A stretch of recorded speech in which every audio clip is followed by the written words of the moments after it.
Baik, Assalamualaikum warahmatullahi wabarakatuh. Selamat pagi pendengar. Kali ini kita akan berbincang dalam Mutiara Subluh obrolan pemilu, di mana pemilu akan segera kita lakukan di 14 Februari 2024. Terkait hal ini kita akan membahas terkait money politik atau politik uang yang semakin marak terjadi di pemilu tahun ini. Sudah ada bersama kita perwakilan dari Majelis Permusyawaratan Ulama MPU Kabupaten Aceh Tengah. Yang pertama ada Bapak Haji Dr. Andes Julkardi, anggota MPU Aceh Tengah. Selamat pagi Pak, Assalamualaikum. Waalaikumsalam warahmatullahi wabarakatuh. Kabarnya sehat ya? Ya, Alhamdulillah sehat. Dan juga didampingi Bapak Haji Muhammad Ramli SH, juga anggota MPU Aceh Tengah. Selamat pagi Pak, Assalamualaikum. Waalaikumsalam warahmatullahi wabarakatuh. Kabarnya sehat juga Pak ya? Sehat-sehat. Alhamdulillah. Dan ini pendengar, Bapak yang hadir bersama kita pagi ini adalah dari Komisi B MPU Aceh Tengah yang membidangi pendidikan, penelitian, dan juga ekonomi. Baik, mungkin langsung aja ke Pak Julkardi dulu nih Pak, terkait politik uang atau money politik ini Pak, yang sebenarnya bukan hal baru dalam pelaksanaan pemilu maupun pilkada mungkin Pak ya. Bahkan pemilihan reja juga Pak, juga ada kita dengar-dengar seperti itu. Bagaimana Pak pandangan dari ulama sendiri Pak sebenarnya melihat hal ini? Terima kasih. Assalamualaikum warahmatullahi wabarakatuh. Waalaikumsalam. Bismillahirrahmanirrahim. Pertama-tama kita mengucapkan syukur puji kehadirat Allah. Mudah-mudahan besok hari kita sudah memilih pemimpin, baik pemimpin tingkat tinggi maupun di daerah. Artinya legislatif dan juga presiden. Kemudian ini adalah pesta rakyat yang terutama sekali masyarakat juga harus gembira, ya penyelenggara juga harus ikhlas. Nah, jadi kalau ya ada yang ikhlas, ada yang gembira, saya kira tidak ada masalah. Betul-betul namanya pesta rakyat. Ya cuma pada saat ini karena memang situasi seperti ini, boleh jadi untuk kali ini agak terang-terangan sedikit, menyangkut dengan money politik. Sebenarnya dari segi pandangan agama ada perbedaan. Perbedaannya adalah apabila sesuatu pekerjaan itu dosa, masih ada tobat. Ya. Tapi kalau kita lihat menyangkut dengan sorok menyorok, ini ada perbedaan. Kata Nabi, ar-rasi wal murtasi pinar. Sogok menyogok ke dalam neraka. Bukan dosa, tapi neraka terus langsung tempatnya. Nah, tentu ada makna yang terkandung di sini. Kalau dosa, masih ada jalan taubat. Ini enggak langsung masuk neraka. Nah, itu berarti ada hal yang sangat sangat berat hukumannya. Ini boleh jadi karena memang sangat berat juga yang mengerjakannya. Nah, ia pun kalau tidak diberikan tidak dipilih. Cuma yang paling sakit, sudah diberikan pun tidak dipilih. Nah, kayak ini berarti kita, selaku masyarakat, dua kali kena. Pertama, memakan uangnya sogok. Yang kedua, mengibuli orang lain. Mengingkar janji daripada seperti ini yang paling berat sebenarnya yang itu. Tapi namun demikian kalau kita tanya kepada masyarakat, ya memang sudah semuanya seperti itu. Seolah-olah karena dikerjakan semua oleh orang, hukumnya berubah. Tidak. Hukum tetap itu walaupun ini itu. Atau cuma seperti mungkin boleh jadi selaku pribadi atau ada kami dari segi agama kadang-kadang dipilih orang, alah tengkutu pun kan karena tidak dikasih. Kalau dikasih kan mau juga deh lah. Seperti itu.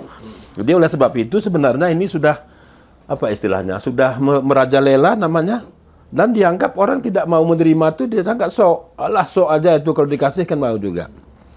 Tapi mungkin satu lagi selaku pandangan menurut saya, ada hal yang paling fatal.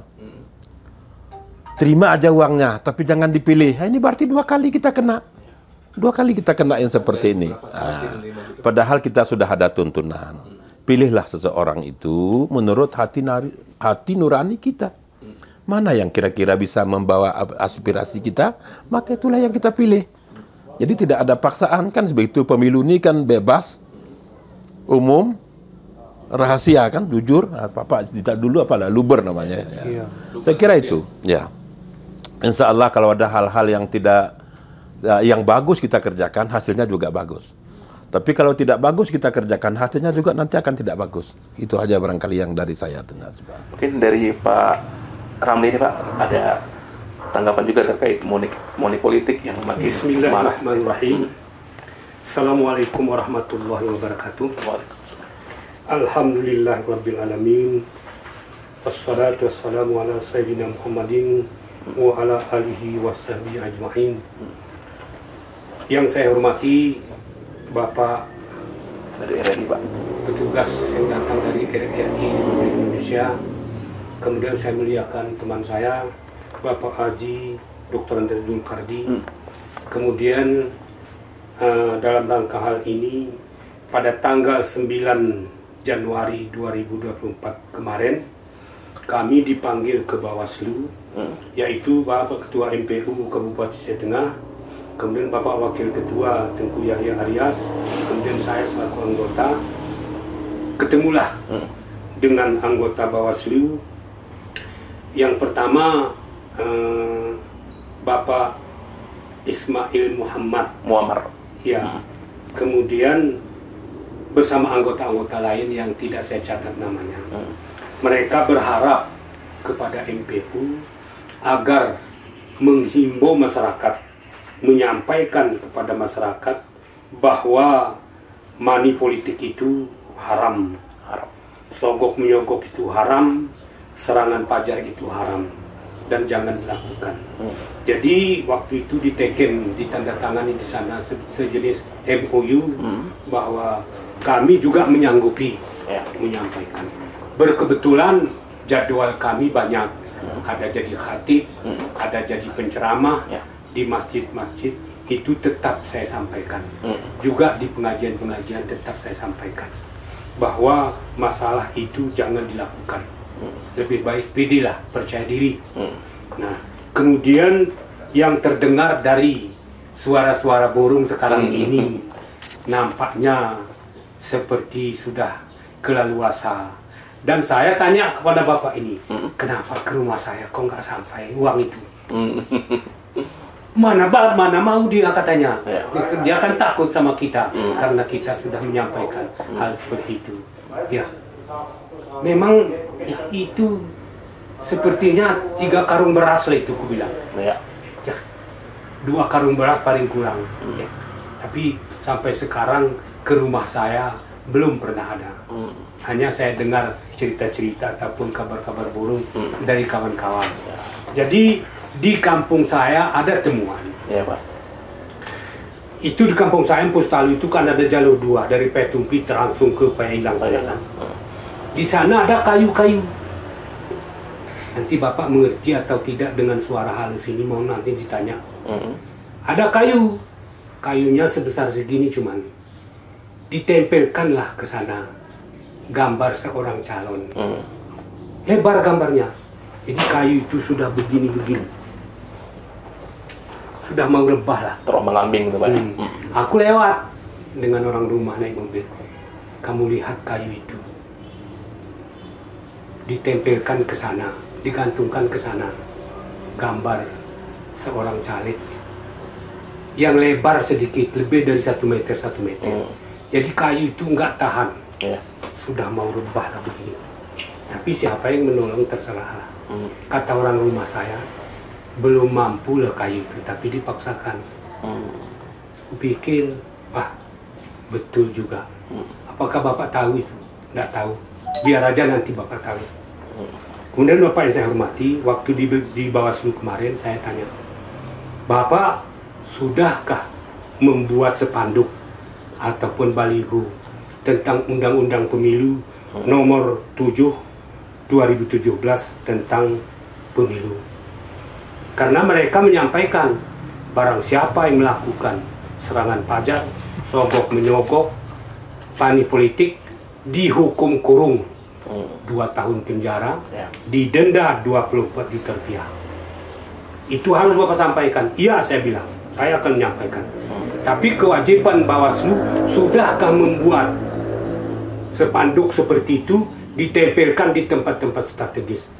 Ya belum Pak, katanya. Itu kelemahan saudara. Sosialisasi kurang Pak. Berarti masyarakat tidak tahu apa itu hukuman itu. Ini kelemahan kita bersama. Jadi saya sudah mengingatkan kemarin di Bawaslu sana, kantornya di depan Masjid Raya ini, rumah Pak Tami dulu. Iya. Nah, itulah kesan-kesan bagi saya. Sebenarnya kalau menurut agama sudah jelas yang disampaikan oleh Bapak ini. Laknatullah ala rasi wal murtasab pinnar.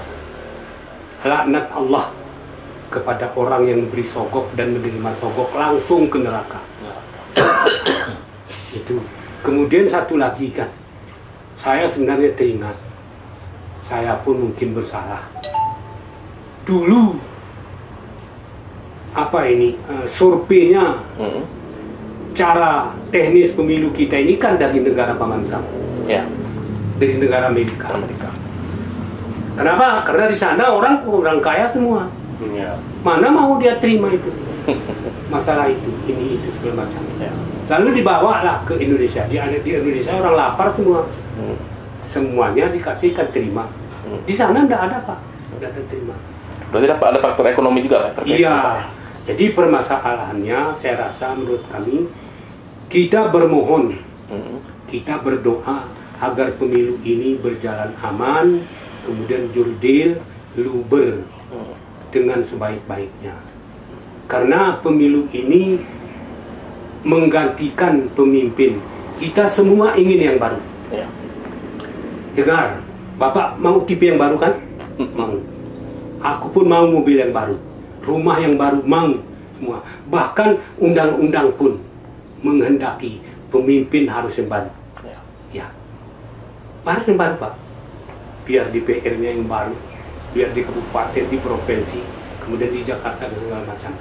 Yang tidak mau kita baru, kuburan baru. Itu jangan dulu. Itu jangan dulu, beribadah dulu kami. Yang lain berkehendak baru semua. Jadi Bapak dan saya hormati, ini salah satu jawaban dari pemilu yang untuk besok dilakukan. Dan saya tambahkan sedikit, ceramah subuh besok saya, Pak, di Masjid Muhammad. Ya, saya sudah datang jadwal. Saya pun agak heran, kenapa kok tanggal 24? Jangan-jangan nanti dijebak saya ini, gimana ini? Insya Allah nanti saya sampaikan besok. Bapak dan semua kawan yang hadir, itulah kira-kira bagi saya. Tapi kami tetap berdoa, Pak, dan tetap menyampaikan bahwa money politik haram, sogok menyogok haram, serangan pajar haram. Mudah-mudahan itu yang didengarkan oleh masyarakat. Itu sekian dari saya. Baik, terima kasih Pak Ramli. Mungkin sedikit kembali, Pak. Disebutkan tadi bahwa money politik itu haram, Pak. Apakah MPU atau dari MUI Pusat ada mengeluarkan fatwa atau sejenis tentang hal ini, Pak? Iya, ini kebetulan dari MPU sudah mengeluarkan fatwa tentang ini. Mungkin fatwanya sudah tahun 2014 sudah jauh sebelumnya, Pak, ya. Jauh sebelumnya. Tapi tetap berjalan, Pak. Ya, tetap.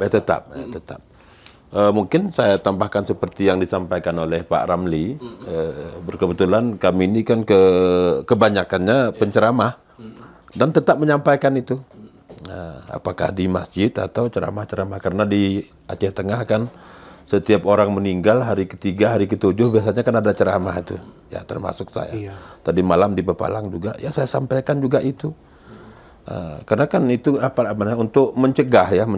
Pertama yang paling besar akibatnya kan kepada orang yang menerima, ya orang yang menerima.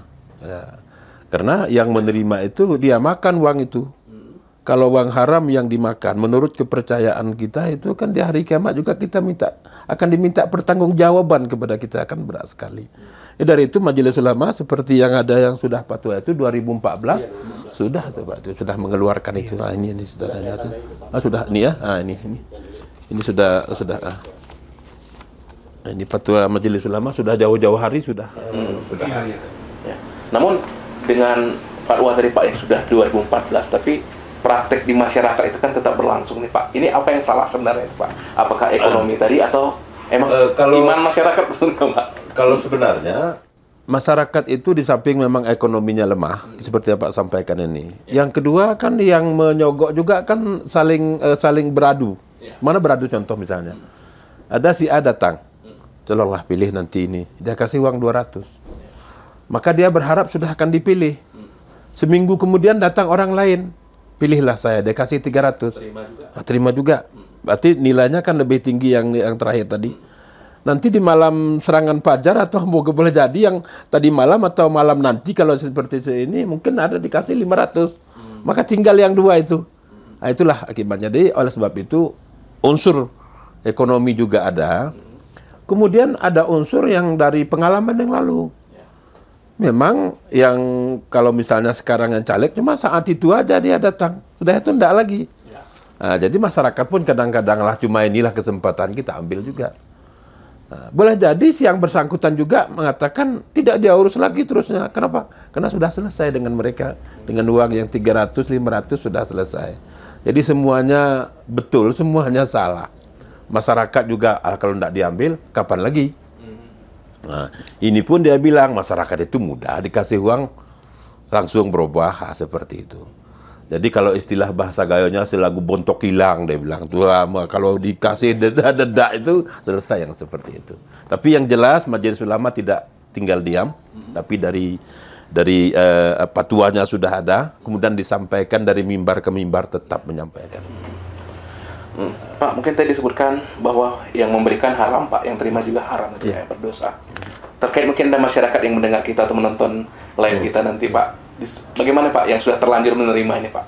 Ya, begini, yang sudah terlanjur menerima, kalau kita berdoman kepada Tengku UAS itu apa? Abdul Samad. Ya, ambil uangnya, kalau dikembalikan mungkin tidak mau, belikan kepada umum. Jangan dimakan. Karena kalau dimakan akibatnya kepada kita. Ambil uang yang sudah ada, berikan kepada umum, mau ke menasah, mau ke masjid.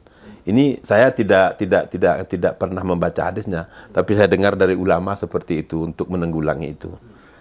Karena mungkin ketidaktahuannya dia terima, setelah tahu maka dia mau kemana dikembalikan uang. Dikembalikan kepada yang bersangkutan juga tidak. Padahal ada sebahagian nanti begitu tidak dipilih dia akan ambil. Kan sering seperti peringat diambilnya lagi. Dia akan cek. Ada nggak suara dia? Ada dan enggak kan?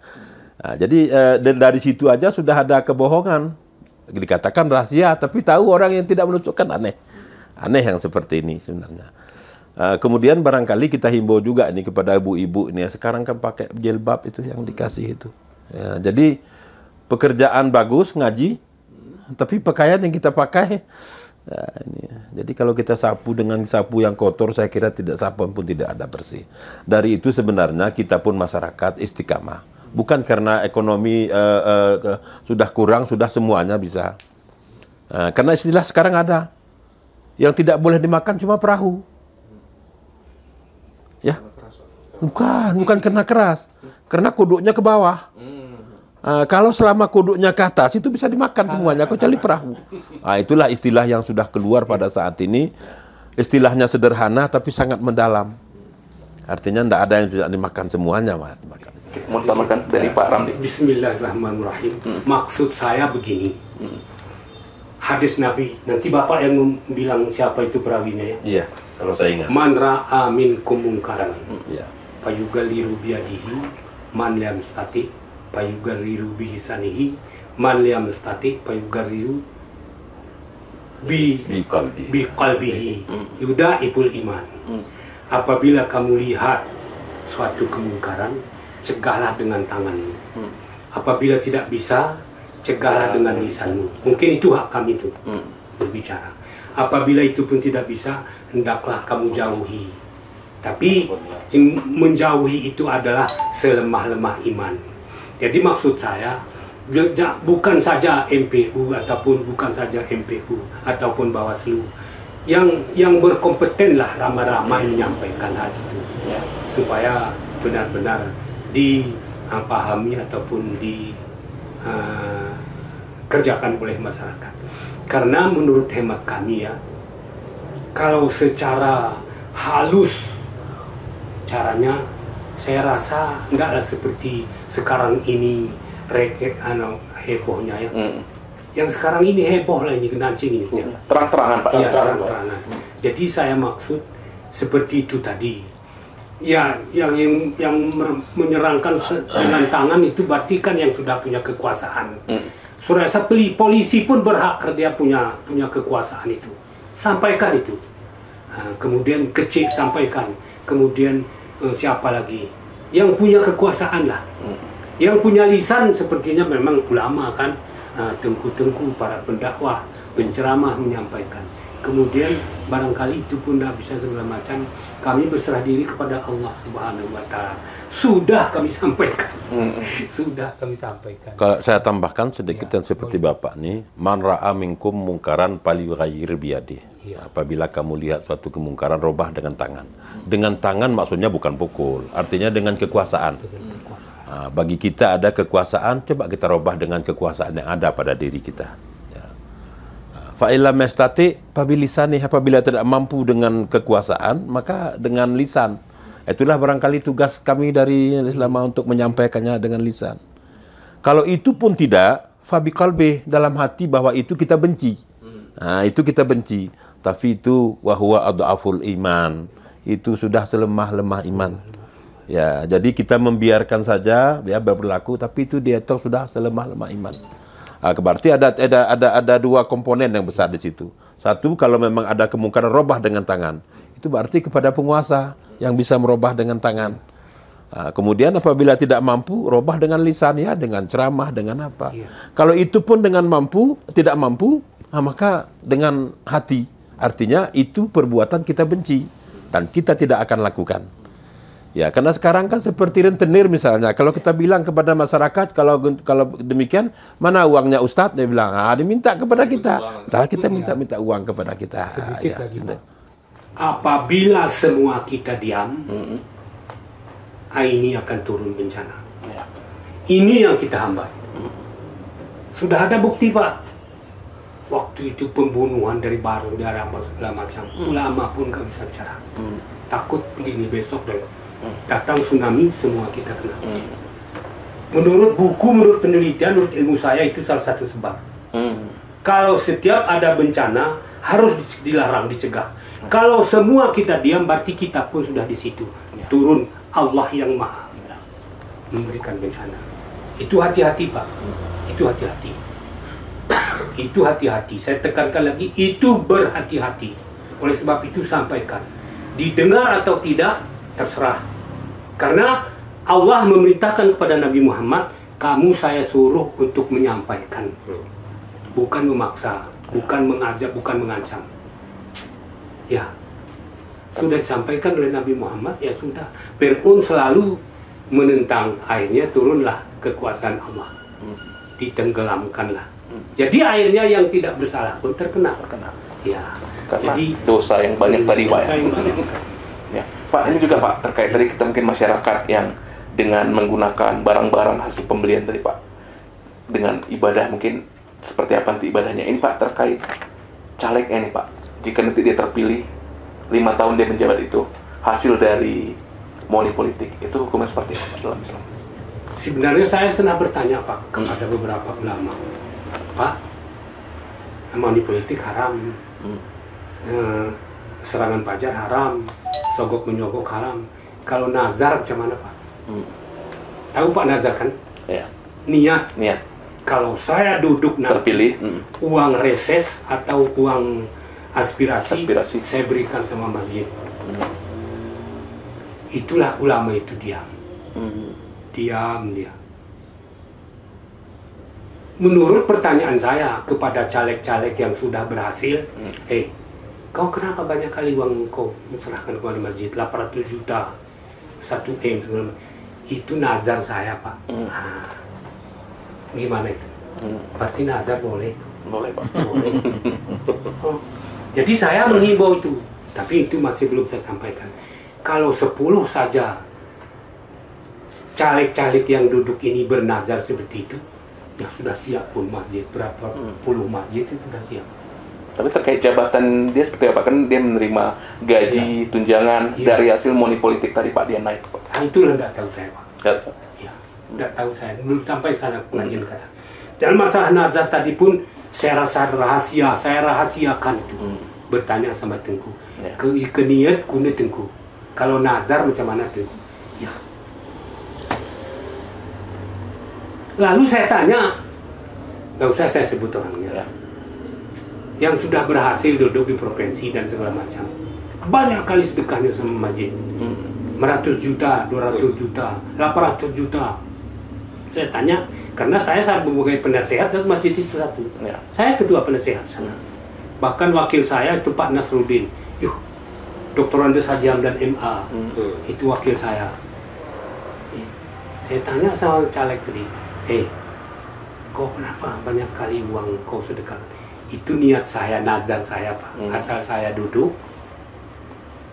Itu apakah dia dulu pakai money politik ataupun enggak, itu saya tidak tanya lagi Pak, tidak tanya. Atau barangkali dia duduk disebabkan nazar itu. Karena sudah bernazar, saya pun pernah bernazar Pak. Saya sakit ke Penang, sampai Penang bernazar saya akan bersedekah sama masjid asal saya sembuh. Sembuh saya kasih. Mungkin begini Pak, menurut saya Pak kan, itu apakah nazar atau niat kan? Karena memang uang yang dibawanya dari untuk diberikan kepada masjid bukan uang pribadinya Pak. Nah, itu berkebetulan memang sudah ada programnya pemerintah. Uang ini akan diberikan bangunan yang seperti ini. Cuma anggota dewan itu hanya mengusulkan, ini untuk kami berikan kemari Pak. Bukan uang dia sendiri sebenarnya. Itu kan uang yang diberikan oleh pemerintah untuk disalurkan kepada kegiatan masyarakat. Oleh sebab itu sebenarnya kalau dari segi uangnya dia tidak ada pahala, cuma dari segi menganjurkannya, mengawalnya supaya ini bisa ke masjid, bisa ke apa, itu betul. Kalau uang bukan uang pribadinya. Dan bahkan menurut saya Pak kan, kalau dia janjikan seperti itu, ini tidak bisa dipenuhi. Karena uang itu tidak tetap. Sangat tergantung kepada, kalau misalnya DPRK sangat tergantung kepada keadaan pemerintah daerah. Kalau seperti di musim hari itu yang bencana yang baru ini Pak, COVID, 500 juta cuma. Bagaimana kita janjikan dengan satu dapil itu 4 kecamatan? Berapa mau kita kasih? Hanya itu. Oleh sebab itu, untuk DPR itu sebenarnya bukan itu yang tujuannya. Bukan itu tujuannya. Itulah bedanya dulu. DPR yang sekarang dengan DPR yang dulu. DPR yang dulu dipilih orang kaya Pak, supaya dia membawa uangnya untuk DPR itu untuk daerah. Kalau sekarang seolah-olah dia akan mengambil uang dari DPR itu untuk kesejahteraan orang atau kesejahteraan dirinya, itu beda sekali. Benarnya tidak ada uang di DPR itu. Mana ada uang di DPR itu Pak selain gaji? Cuma ada pembangunan pemerintah berkebetulan diwakilkan kepada mereka kemana mau disalurkan. Ya baik Pak, ini obrolannya menarik kita pagi hari ini, dan mungkin terkait kita kesampingkan money politik tadi Pak, ada orang yang akan memilih dengan hati nurani untuk calon legislatif ataupun presiden nanti mewakili NPU Pak, mungkin kriteria apa nih yang mungkin bisa masukkan ke masyarakat untuk memilih pemimpin kita untuk 5 tahun ke depan? Iya, saya mungkin dari awal tadi sudah saya sampaikan. Pertama menurut hati nurani kita. Kemudian tentu kita sudah diberi pelajaran oleh pemerintah dengan kalau misalnya tingkat pusat dengan debat apa semuanya. Dari itu kita kan sudah tahu arahnya kemana. Mungkin tujuan pemerintah juga mengadakan debat seperti itu kan pencerahan kepada masyarakat. Kita tidak ada paksaan mau kemana, tapi dengan ada debat itu mungkin sudah ada kesimpulan semua orang. Ya, kemudian kita ikuti dengan hati nurani. Kemudian siapa kira-kira yang bisa mensejahterakan masyarakat, kan begitu kira-kira Pak ya. Saya kira itu aja kriterianya Pak. Kalau yang lain kan tidak. Fatwa MBU nomor 14 tahun yang sudah ada Pak ya? Ya, itu Pak yang saya lihat itu. Ini ya? Iya, kriteria pemimpin menurut syariat Islam. Ya, kebetulan tidak mau kacamata Pak. Bapak. Ini sedikit ini. Ada kriterianya di sini Pak ya? Ada Pak.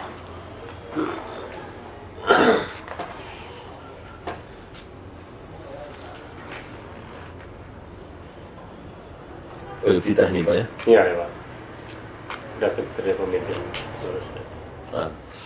Jadi kalau menurut fatwa ini Pak kan, fatwa Majelis Permusyawaratan Ulama Aceh Pak ya, nomor 2 tahun 2014, maka kriterianya harus siap menempatkan diri sebagai khadimul umat atau pelayan umat. Itu kriteria yang pertama. Dia siap menjadi pelayan umat. Kemudian yang kedua, harus memiliki sifat sidik. Kemudian amanah, tabligh dan patanah. Kemudian memiliki kepercayaan untuk memimpin. Kemudian 4, memiliki kemampuan intelektual. Yang kelima, memiliki sifat kepemimpinan. Yang keenam, memiliki kesehatan jasmani dan rohani. Yang ketujuh, memiliki kebebasan bertindak. Yang kedelapan, memiliki otoritas untuk memimpin. 9, memiliki pemikiran dan pandangan yang jauh ke depan atau visioner. 10, menjadi teladan bagi semua golongan. Uswatun hasanah. Yang ke-11, melakukan kontrak sosial antara pemimpin dengan masyarakat dan ikatan perjanjian antara pemimpin dengan Allah Subhanahu wa taala. Al-Qur'an surat Al-Baqarah ayat 124. Yang ke-12, melaksanakan keadilan, mengurus dan melayani semua lapisan masyarakat tanpa memandang etis, budaya dan latar belakang. Surat Shad ayat 22. Di kriterianya Pak ini ya. Mungkin bisa jadi kriteria. Ya, ada 12 kriteria. Mungkin bisa jadi tuntutan masyarakat yang mungkin besok akan ke TPS ini Pak. Dari Pak Ramli Pak, sekali closing statement, kena tambahan. Yang lebih penting lagi kan, harus dilihat rekam jejaknya. Kalau sudah bekas daripada narapidana, agak terpicing mata kita itu untuk melihatnya. Kemudian satu lagi yang saya agak heran sedikit, kenapa kok kayu kecil itu dipaksakan untuk menggendong gambar yang lebih besar? Itu karena banyak kayu-kayu yang besar yang lebih mampu. Nah, itu saya rasa bicara saya halus agar dapat dipahami. Ya, mudah-mudahan Indonesia ini jadi aman lah. Bagus. Demikian dari saya. Baik, terima kasih Pak Lajuardi dan juga Pak Ramli atas waktunya telah berbincang bersama kita pendengar dalam obrolan pemilu Mutiara Subuh untuk edisi hari ini. Saya Peter Jayadi, mewakili kerabat kerja yang bertugas, pamit undur diri. Assalamualaikum warahmatullahi wabarakatuh. Waalaikumsalam warahmatullahi wabarakatuh.